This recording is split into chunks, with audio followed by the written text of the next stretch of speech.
Hi, year six. So, English time again, and today we are going to be planning one of our very own dragon poems, which we're going to be writing a little bit later on in the week. So that's to come later in the lesson. To start off with, we are going to do, as I was talking about yesterday, we're going to do a quiz based on what is a phrase and what is a clause. So you guys should be pretty hot on this now. We talked a little bit yesterday in our morning Zoom call about what that which of those is which, so what is a clause, what is a phrase, what does a phrase not have that a clause does, and that sort of thing. So we've got a really short PowerPoint quiz for you on phrases and clauses. It's attached to this tapestry post. So if you want to pause this video in a sec and have a go at the quiz and then come back, rejoin us on the video, and I'm going to talk you through your task for the rest of the day.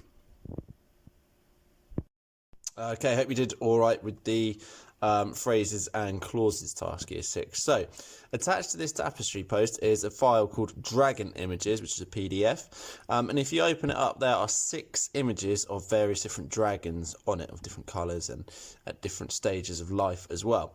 Now, today, like I said, we are going to be planning our very own dragon poem. Okay, and basically, what I'm going to ask you to do is you're going to select one of these images here to base your poem on. Now, if it's difficult printing things out at the moment, don't worry about printing these out.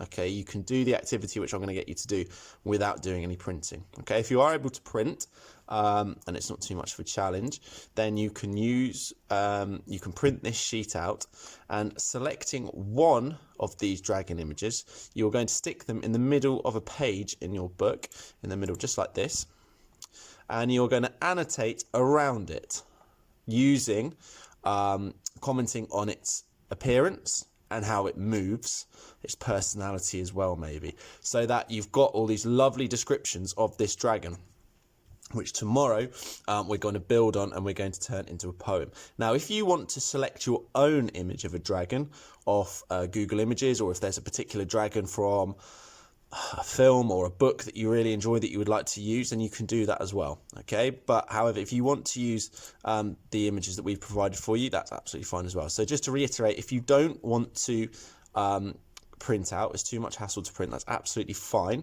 Just choose an image from these 6 or one from Google Images, and you can do the same task. You can imagine that the image is stuck in the middle of a page, and we're going to create a mind map around it. Okay, so like I said, we're going to think about its character, we're going to think about its appearance, we're going to think about how it moves. Okay, and we're also going to think about lots of different literary and poetic devices that we can use to describe this dragon.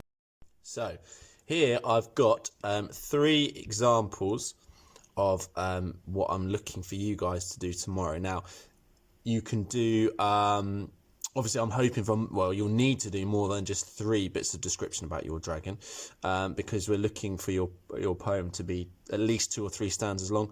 So you'll need to have about 6 or 7 descriptions of the dragon. Like I said, it can be to do with its appearance, it can be to do with how it moves, it can be to do with its personality, its mood. All those sorts of things can be described. So first one I've had, if we can look in a little bit there, his little face there, I've gone, smoke billowed from its nostrils, cloaking everything around it. So a bit of personification in there, personifying the smoke cloaking everything around it. Okay, so that's one literary technique we're looking at. Now I'm talking now here about how it moves. So the dragon flew as swift as the wind over the forest. So I've used a simile there, as swift as the wind, to describe how the dragon is moving. So that's another poetic device that it would be really good for us to use.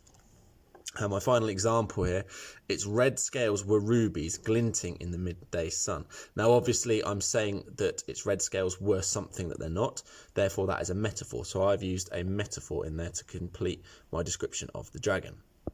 Now, if you look in the top corner of this example, these are the 5 techniques that you can use in your writing. Now, you don't have to use all 5 of them.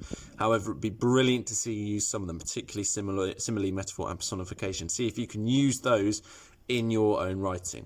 Now, this example is attached to the tapestry post for you guys to have a look at. As I said, I've just given 3 examples there, but you will need to do about 6 or 7, possibly more, and in fact, ideally more, because you guys are going to be writing a 2 or 3 or more stanza poem about your chosen dragon tomorrow.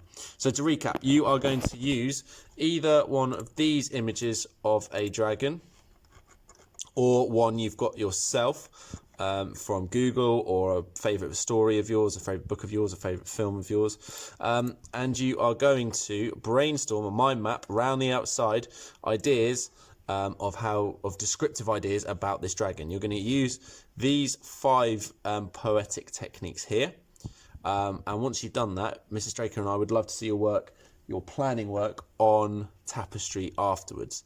Okay, so any questions, as always, send them our way on Tapestry, but we're looking forward to seeing your descriptions of these dragons, which we're going to build on as a poem tomorrow.